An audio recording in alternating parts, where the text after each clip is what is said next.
शेतकरी मित्रांनो नमस्कार. मी Gaurav Taywade, Kisan consultancy and soil testing private limited Morshi.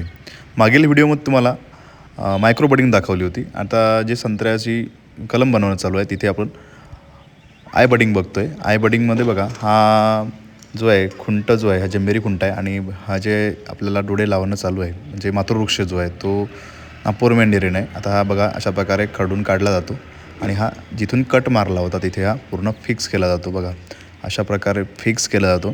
Fix केल्यानंतर त्याला थोडं पॅक केलं जातं. बघा पॅक केलं जातं. पॅक केल्यानंतर एक पॉलिथिनची पन्नी घेतली जाते. पन्नी घेतल्यानंतर याला पूर्ण राऊंड करून पूर्ण त्याचा डोळा वगैरे पूर्ण पॅक केला जातो. आणि हे जे राऊंड केलेली पन्नी आहे जवळपास 20 ते 21 दिवस याच्यामध्ये अशीच राहणार.